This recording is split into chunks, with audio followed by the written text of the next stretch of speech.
안녕하세요. 연예가 뉴스입니다. 가수 김건모가 13세 연하 피아니스트 겸 작곡가 장재현과 파경설에 휩싸였습니다. 결혼한 지 2년 8개월 만입니다. 지난 2019년 5월 김건모 콘서트 뒤풀이에서 지인의 소개로 만나 연인으로 발전한 두 사람은 일사천리로 같은 해 10월 혼인신고를 했습니다. 장재현은 연예계 집안 출신입니다. 부친은 목사이기도 한 작곡가 장욱조입니다. 장욱조는 조용필의 상처, 태진아의 잊지는 못할 거야 등을 작곡했습니다. 장재현과 장욱조는 가수 이미자가 지난 2009년 발표한 내 삶의 이유 있으면을 공동 작곡도 했습니다. 장재현의 오빠는 배우 장이웅입니다. 장재현은 지난 2011년 자신이 작곡한 곡들을 담은 앨범 두나미스를 발매하기도 했습니다. SBS 미운 우리 새끼 등을 통해 노총각 일상을 보여주며 주목받던 김건모가 12살 띠동갑 이상의 나이차가 나는 연인과 결혼한다는 사실이 큰 화제가 되기도 했는데요. 2020년 1월 말 결혼식을 올릴 예정이었지만 그에 앞서 위기가 닥쳤습니다. 김건모의 과거 사생활이 폭로되면서 행복한 신혼에 찬물을 끼얹었죠. 유튜브 채널 가로세로 연구소 측이 김건모가 과거 단골이었던 한 유흥업소 여직원을 S범죄했다는 의혹을 제기했기 때문입니다.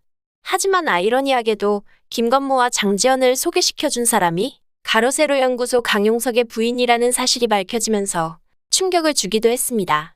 바로 가수 김건모와 그의 아내 장재현 씨를 이어준 사람 중 한 명이 강용석의 아내인 것으로 알려진 건데요. 강용석은 김건모의 S범죄 의혹을 제기한 장본인입니다.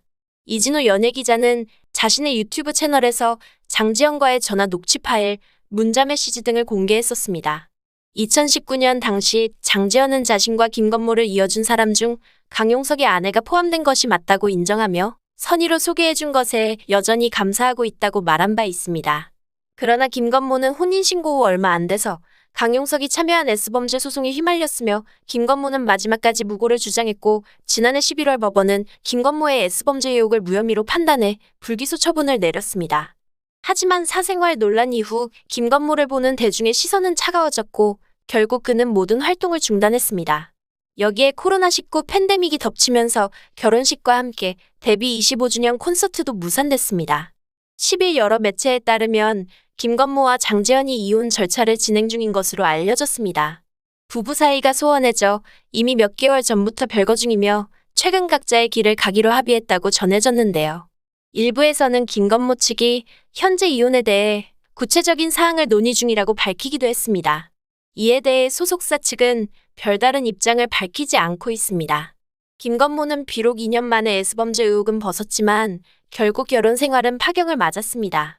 정확한 이혼 사유가 밝혀지지 않아 뭐라 하긴 그렇지만 비록 결혼을 해도 마음에 이미 상처를 입었기 때문에 결혼 생활 중에 부딪힐 수도 있었을 겁니다. 한번 사람에 대한 신뢰가 무너지면 결국 다른 문제들로 갈등을 빚을 수 있고 그것이 쌓이면서 헤어지게 된 것 같습니다. 올해로 김건모는 데뷔 30주년입니다. 시대를 풍미한 대가수임에는 분명하나 인생 후반기에 접어든 김건모는 여러 가지 시련이 오는 것 같습니다. 오늘은 김건모의 파경 소식을 전하며 이만 마무리하겠습니다. 끝까지 시청해주셔서 감사합니다.